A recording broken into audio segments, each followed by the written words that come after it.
Hello everyone, welcome to Technology Management, Intellectual Property and Business Models, unit number 1. So in this case, for unit number 1, let's talk about the introduction to digital business and e-commerce. So the first thing that we're going to be looking at, I want you to watch this video and see how data is transforming our environment, the way we sell things as a company, how we have to develop strategy and understand the value of knowing more. So I want you to look at that.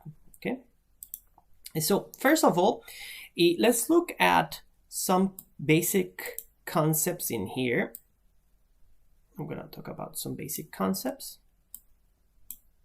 which is this one, for example, the disruptive digital technology. So when we talk about a disruptive digital technology, first of all, we need to understand that a disruption is. That means that changes completely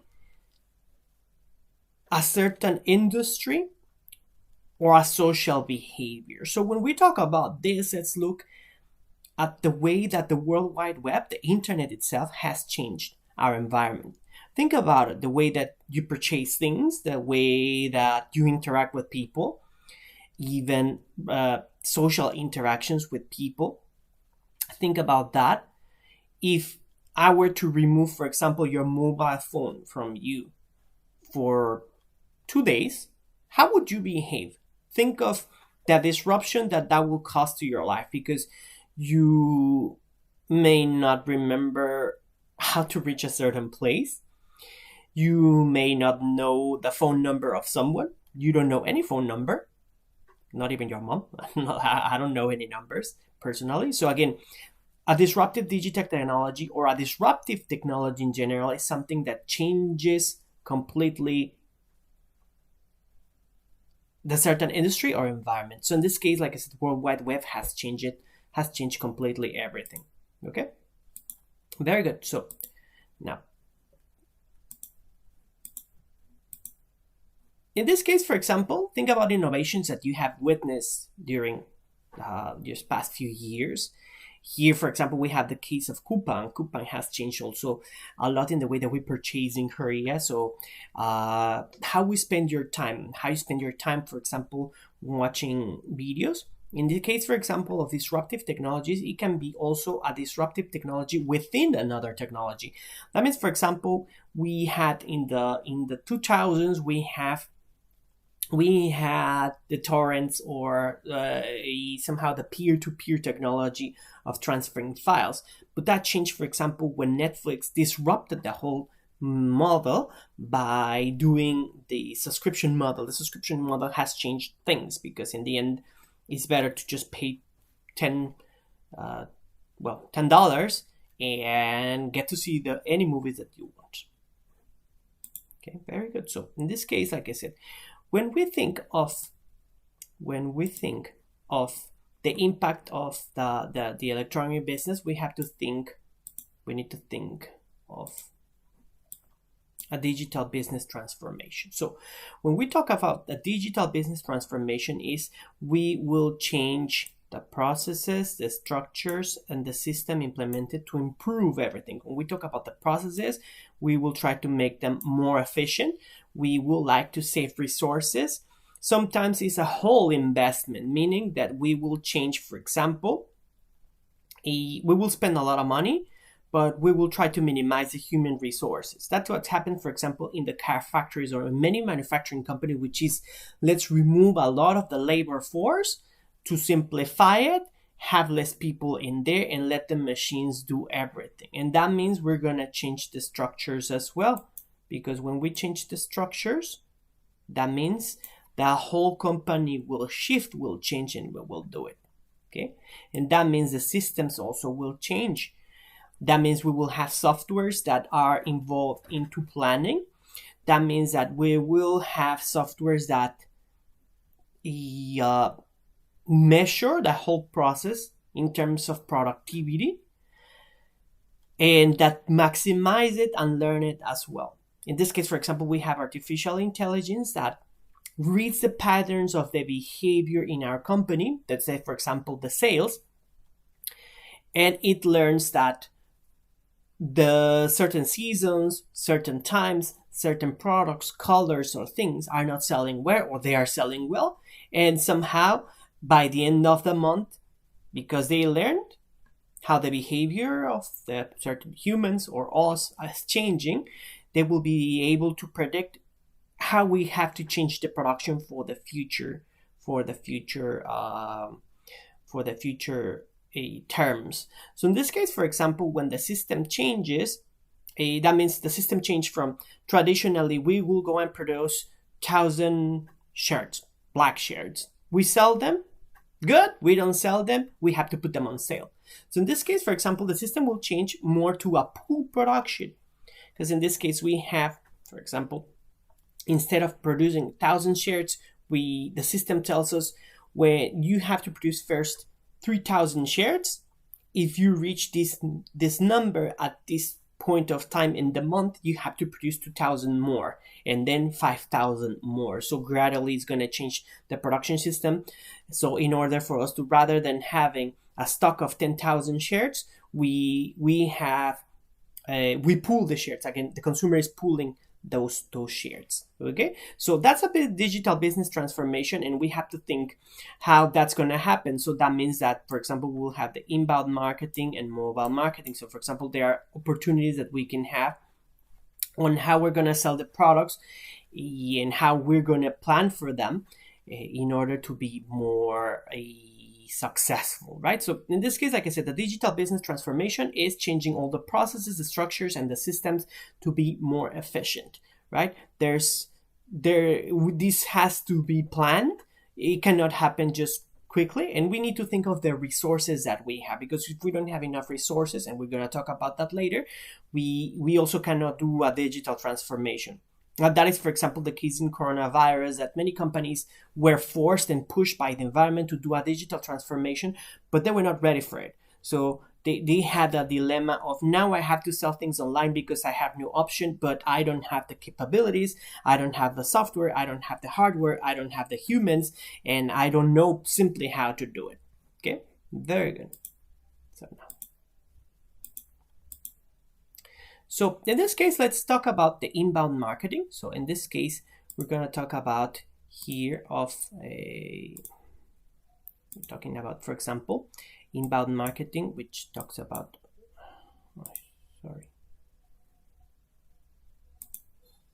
sometimes it works, sometimes it doesn't work. Inbound marketing. So in this case, for example, we're talking about how the consumer is proactively searching for information through content, search, social, and media marketing. Okay, why? Because now there's something called the zero moment of truth. So let's talk about, first of all, the moment of truth. Moment of truth in traditional marketing is where, for example, you have heard of Samsung phones. So traditional marketing before all this digital things, right? So in this case, you have heard of it. Or let's talk about not digital things, because if not, then we cannot use traditional marketing. Let's talk about, for example, your makeup. You have heard about the makeup. You saw the advertisings. The advertising show all the features of the makeup. Let's say, for example, a lipstick that doesn't go off your lips. Then you go and try it. That's the moment of truth. The traditional marketing says you're gonna try it. Okay, then I drank coffee, and in the mug I left the lipstick in there. So moment of truth, what this product was advertising is not true. In traditional marketing was like, okay, I'll tell my friend that this doesn't work, and by word of mouth it was spread that this product doesn't work. But that happens differently in the digital world. In the digital world, you say, okay, the new lipstick. So you look for the content where maybe you go to L'Oreal website and you search for it. You search different blogs or social media, right? You look for the reviews of the makeup. And before, that's why it's called zero, before you even purchase it, you already have a whole overview of what it's going to happen with that product, whether it's good or not. And that's why it's called the zero moment of truth, because in the end, we haven't even tried it. We haven't purchased it, but we already know what's going to happen with it. So in this case, that's why now when we think about e-commerce or selling products online, we have to think of how to convince the consumer strongly before they even go into that digital transaction, okay, into that conversion. Let's talk about conversions. This is a term that you must remember all the time: conversion. That means I saw it, I searched it, and it converted into money, into revenue. Because it happens a lot of time that also if you don't have a good website, if you don't have a good strategy, the consumer is going to look for it, just look for it, search it, but because they couldn't find you online, they don't purchase you. There's no conversion, right? Or as simple as that. It goes through the whole process of searching, content, social media, marketing. They go through the whole process, and then final. I need to click to purchase it, to make that transaction, to do that conversion, and the credit card doesn't go in because I didn't plan for the payment properly. So again, this is very tricky. We have to make sure that from the whole process, the consumer is covered. Okay, very good. So here, for example, we see the 0 moment of truth and how it happens. Okay, so again, this is the search into marketing, content marketing, social media, how you're proactively searching for it. Some people just go on YouTube and see, okay, this lipstick, how it works, and then you already got an idea of it, right? Okay, so again, we go through that to the social media. Social media is helping a lot. There's a lot of influencers. Sometimes we have influencers that will radically change the consumption of the product. I was lately looking at the product, Chex cereal green onion. Well, I don't know if it's green onion or just onion anyways. So because of the social media, this social media marketing is the one that triggered consumers to try it. So there's videos of the mukbang, of the people on the mukbang trying the Chex, and then like, oh, that's disgusting, and so on. So already people know whether to purchase it or not. But again, it created a boom online, and that's why people go and purchase it. Okay, so the social media, completely. I don't need to explain this further because you know more of social media than me. You spend more time on social media than me, and you know how there's different types for networking, knowledge sharing, news, streaming. So the same thing, you have to understand how the different social media works. So which one will be more suitable for your product or your company?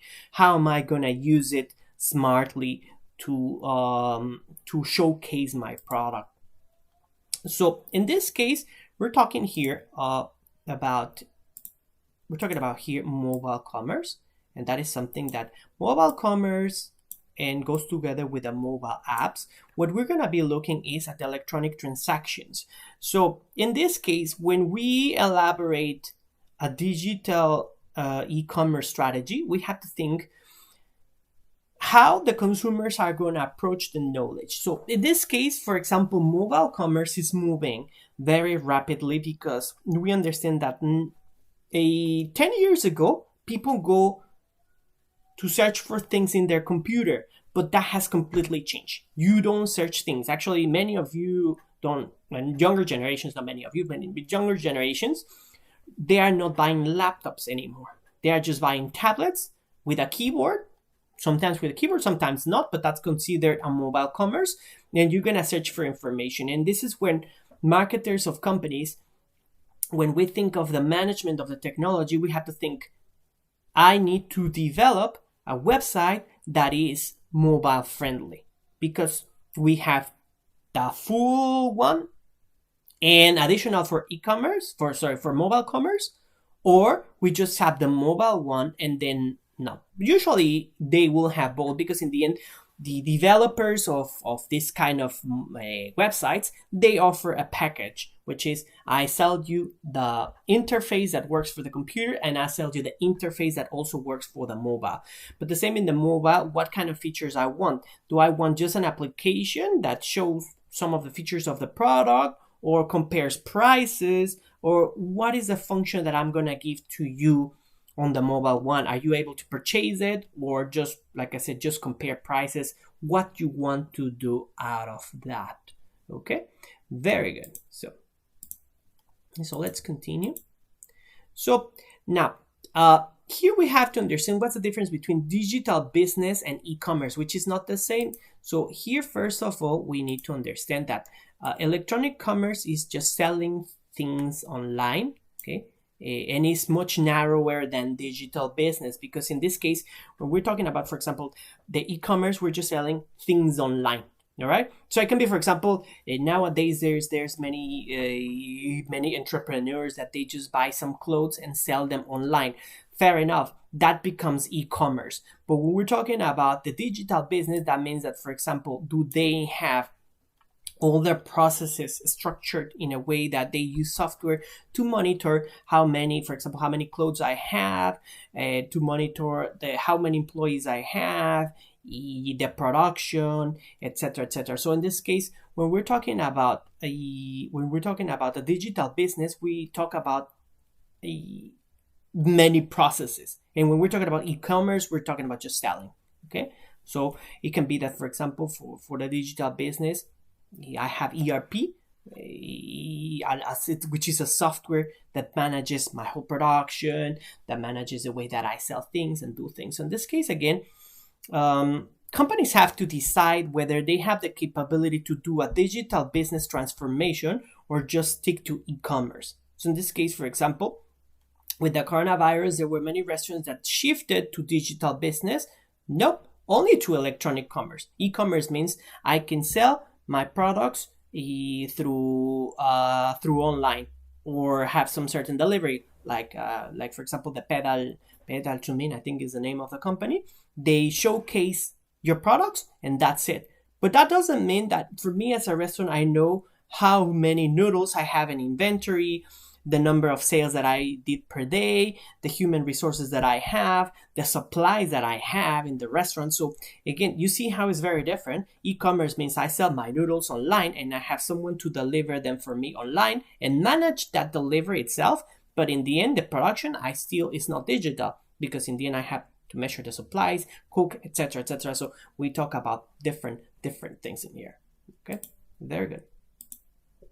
So let's speed up a little bit because I don't want to make it too long. So in this case, we have the buy-side e-commerce, which is we talk about here, the company purchases things from suppliers, and that can be electronically too, or the sell-side e-commerce, which is the company with a consumer. So we're talking about a buy side is more a business to business, and we're talking about the sell side, the business to consumer.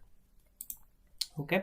So anyways, here we have the definition of the digital business is transformation of key business process through the use of internet technology. So in this case, well, that is the definition in 1997. Now it's very different. The transformation, let's look at here, key business processes. Key business processes. What are many processes that are changing within my operation so that can be a digital transformation? Like I said, it can be in finance, it can be in supplies, it can be in delivery, it can be in measurement of a different KPIs that I have, the key performance indicators that measure whether I'm being successful or not. Okay, anyways, now let's talk about different types of sell-side e-commerce. So we have, like, for example, we have the transactional e-commerce sites, which is you can buy the things online. Okay, we have the service-oriented relationship, which is I am just looking in to do a relationship with the consumer, talk to them, tell them what are the new products that I have, give them new features of the product or how they can use the product in different ways, review it, talk about it, that's it. Why? Because maybe it's not suitable for sale online. Like I said, cars. I can look at the car, I can compare the prices, I can see what are the programs that they have or how they've been developed, new things to maintain in contact. People that is, like, for example, very fanatic of their cars, right? And the same thing, like I said, we provide a relationship with them, or the brand building sites, which is experience support to the brand, which means I can add more things to the brand and showcase. Here we have, for example, the case of this Kia digital strategy, which is you don't buy cars online. So what do? What you do is create experiences for the consumer so that they remember the brand, they are aware of it, they stay in contact with it, they discuss it, and somehow the brand keeps on trending. That's important for you because in the end, you're going to be the first one to appear or not in online research. Okay, very good.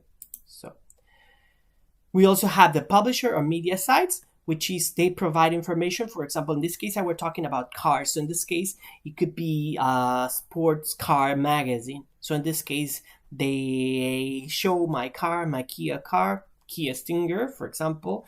They show the speed of it, the review of it. They rank it with stars, 5 stars, 3 stars, I don't know, whatever. And then we have, for example, social network sites, which is people talk about it, but also we can advertise through them. So we need to understand here what kind of website I'm going to use to showcase my product. So in this case, we're talking about the digital marketing strategy. It's understanding the digital journey of the consumer, where they start to look for information, they purchase it, how they talk about it, and manage it.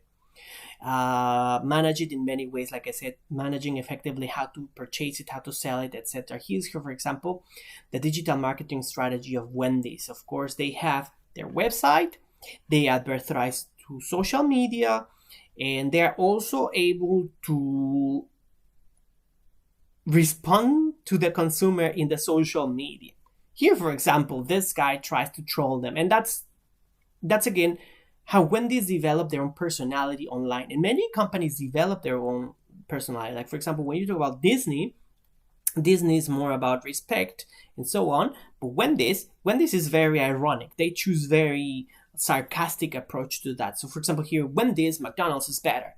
And then at freezing beef, right? They respond. People like it. You see, this comment had 266 comments, but their response was viral. It was shared plenty of times. It had tons of comments, and a lot of people love it. So that means that creates an image for Wendy's. And again, it's part of the digital marketing strategy, which is how am I going to showcase myself in many ways. In this case, for social media, how I'm going to deal with it when people wants to troll me, right? So the options that companies have to reach their audience, we have, for example, we have paid media, owned media, and earned media. So that's very simple. Paid media, I pay other companies. I paid other companies to show my product, right? Owned media means it's my own website. I have a website, or I have some applications where you can look for them. And then the earned media, which is consumers that really love my brand. They will be the advertising for me. They are the influencers, those people. So, of course, we have to always find a middle point where we are able to target all of them, make it inclusive. We have a strategy that is able to mix and match and connect them all. That means, for example, if, I have an influencer talking about myself, then I can offer them also, for example, some payment to put the link of it. I'm not going to ask them to give a good review about me. I just say, you can put the link to my website in here, to my own media, right? And that becomes already comprehensive. So we have the different types of key types of digital media channels. So in this case, for example, we have to have a multi-channel, which is, first of all, search marketing. You're gonna see that in the video that I have in there, the SEO. That means I want to be the first one to appear when you type bicycles. My brand is gonna be the first one to appear in there. I want to do online events where, for example, I have an event where I show the features of the product, and I have a campaign. We have online partnership, which is, for example, if here, for example, Heineken and the Champions League, you're gonna put because I am paying to you, I'm paying some advertising, you're gonna show my beer into your website, etc., right? And we have a link to each other, no? UEFA Champions League. When I go to Heineken, I can click and direct me the other way, and then so on. We have offline communication, which is a bit more of old school, which is this one, offline communications and offline, right? We have it in here. Like I said, we have more of direct mail, exhibitions, something that you really go and touch the product itself, right? We have interactive ads. This one we have is paid media. When I go in through websites and I pay a company to put my advertisements in many ways. So in this case, we will have that one, the paid. We have here also together the pay-per-click together with interactive ads. That means, for example, a pay-per-click means every time a consumer clicks into that link, I will pay the company for that, in this case, Google or so on, right? We have to understand what's a pay-per-click and a SEO, search engine optimization. That means my website will be optimized to be the first one to be in the organic list. Means when I put bicycles, my brand is the first one because I put bicycles, consumers, the blogs, they will talk about my certain bicycles. And again, it's a whole effort that it takes. You can search more about SEO later, okay? And then, of course, like I said, there's the opt-in email, which is you give permission to the company to send you offers, communicate with you, updates, etc. And then we have the social media marketing again, which is how we do viral campaigns and how we monitor what are the consumers talking about ourselves. Okay, very good. This unit is a bit long, but let's try to finish, right? So in the end, we're talking about a multi-channel or omni-channel marketing strategy, which is trying to contact the consumer in many ways, because they're going to go through a customer journey. We're going to talk about customer journey later more, but the customer journey is from point zero to purchasing to finally reviewing. Okay, reviewing. Okay, purchase. Zero moment of truth. Okay, zero moment of truth. The transaction, and then the review. That's a customer journey. I need to understand it because I know how they will talk about my product. And then, of course, the more positive reviews I have on it, the better, the more transactions there will be. Okay, very good. So we have many types of consumer models of e-commerce transactions. We have from business to consumer, consumer to consumer, government to consumer. This one you can read it a little bit more on your own. Okay, so what are the drivers of digital technology adoption? We have, first of all, cost efficiency drivers, which is I want to go online and I want to have e-commerce or a digital transformation because I want to become more cost effective in terms of increasing speed in which I give the supplies, or the goods can be dispatched, reduce sales or purchasing costs. That means I reduce my cost because I don't have, for example, I don't have a physical store where I have to pay employees, I have to pay many things, rental, etc., etc. And that means that reduce my operating costs.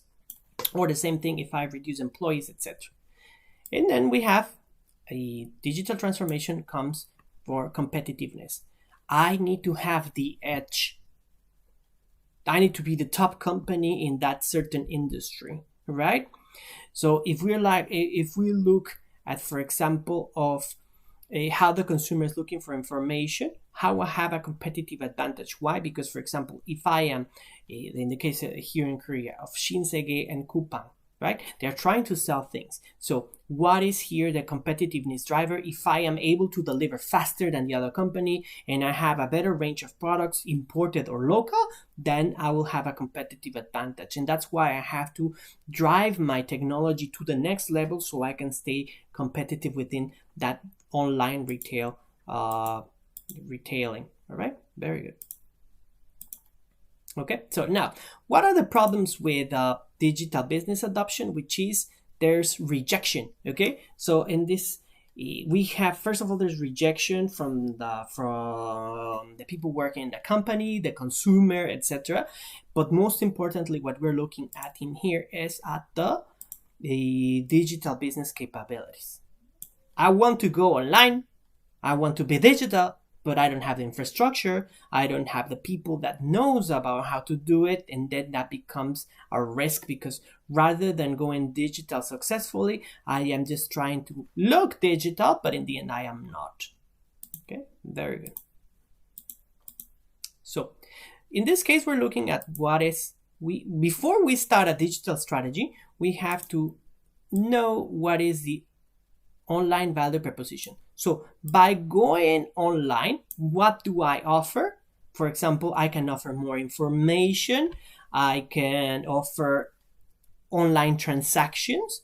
I can offer communication with the consumer. For example, I can do live chats with them and offer them more information. So what I want to offer that other companies are not offering. So here is where I want to be strategically ahead of other companies. If I know what clearly I want to do here, for example, there's a case of Lisa, the world's first impartial robot lawyer. So in this case, what is their online value proposition, which is create legally binding agreements with another party and be as impartial as possible. Okay, so in this case, it's like an online lawyer. So that's their own online value proposition. They know it very clearly. And what are the means that they are using? Again, artificial intelligence and chatbots, etc., to reach that online value proposition. Okay, so barriers to consumer internet adoption. So in this case, why people will not buy. Again, there's no perceived benefit. I don't see anything in your website that motivates me to purchase online. I don't trust you because I've never heard of this brand. I never heard of this product. There's little information about it. And I don't want to put my credit card on something that I don't know, right?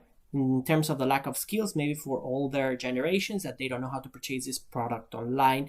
And finally, the cost, right? In terms of the cost, I don't see any cost benefits for me.